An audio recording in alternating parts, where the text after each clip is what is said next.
ભરૂચ જિલ્લા આહિર સમાજ દ્વારા સમાજમાં એકતા અને આત્મીયતા વધારવાના ઉમદા ઉદ્દેશ્ય સાથે અંકલેશ્વરના બુરહાની ક્રિકેટ ગ્રાઉન્ડ ખાતે ક્રિકેટ ટુર્નામેન્ટ 2025નું આયોજન કરવામાં આવ્યું હતું। સમાજ સંગઠિત થાય અને યુવાનોમાં ખેલદીની ભાવના વિકસે એવા હેતુથી આયોજિત આ ક્રિકેટ મહોત્સવમાં જિલ્લાભરમાંથી કુલ 46 ટીમો ઉત્સાહભેર ભાગ લઈ રહી છે। ટુર્નામેન્ટનો પ્રારંભ રાજ્યકક્ષાના મંત્રી ઈશ્વરભાઈ પટેલના હસ્તે રિબિન કાપીને કરવામાં આવ્યો હતો।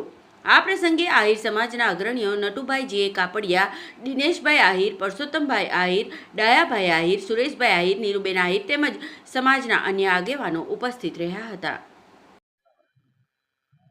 હું પોતે ડીએમ આહિર, પૂર્વ ભરૂચ જિલ્લા આહિર સમાજના પ્રમુખ અને હાલ દક્ષિણ ગુજરાત આહિર સમાજના ઉપપ્રમુખ।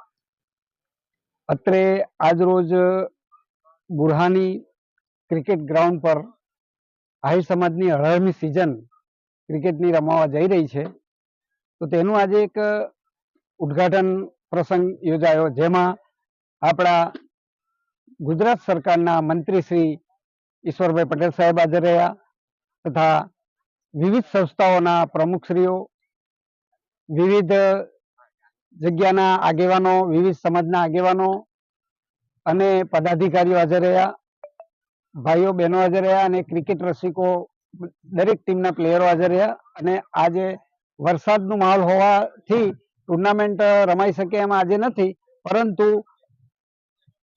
આજે ઓપનિંગ અમે કરી દીધું છે અને ઓપનિંગમાં અમને મંત્રીશ્રીએ ખૂબ સરસ માર્ગદર્શન પૂરું પાડ્યું। અને આ ટુર્નામેન્ટ અમે વર્ષોથી આયોજન કરીએ છીએ, એની પાછળનો મુખ્ય હેતુ અમારો સમાજ સંગઠિત રહે, સમાજ પરસ્પર ભાઈચારો કેળવે અને યુવા ધનને પોતાનું ટેલેન્ટ ઉજાગર કરવાની એક તક મળે અને આ માધ્યમથી એક એકતાનું પ્રતીક ઊભું થાય, એ આશયથી અમે આ ટુર્નામેન્ટને વર્ષોથી આયોજિત કરીએ છીએ। અને એક આ સરસ મજાનું બુરહાની ભરૂચ જિલ્લામાં એક સરસ નામ છે જેનું, એવું બુરહાની ક્રિકેટ ક્લબ તરફથી આયોજિત આ ગ્રાઉન્ડ છે, તો હું એ ગ્રાઉન્ડના ઓનર મુર્તુઝાભાઈને બી હું ધન્યવાદ આપું છું કે આટલું, તથા સલામભાઈ ને બી ધન્યવાદ આપું છું કે આટલું સુંદર મજાનું ક્રિકેટ ગ્રાઉન્ડ તૈયાર કરી અને યુવાધનને પોતાનું ટેલેન્ટ આગળ બહાર કરી અને આગલા લેવલ સુધી જવાની એક તક પૂરી પાડે છે।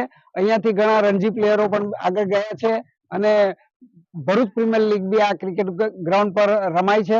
એટલે તમામ હાજર તમામનો હું આ તબક્કે આહિર સમાજ વતી આભાર માનું છું અને યુવાનો આગળ વધે એવી અપેક્ષા સાથે જય હિન્દ।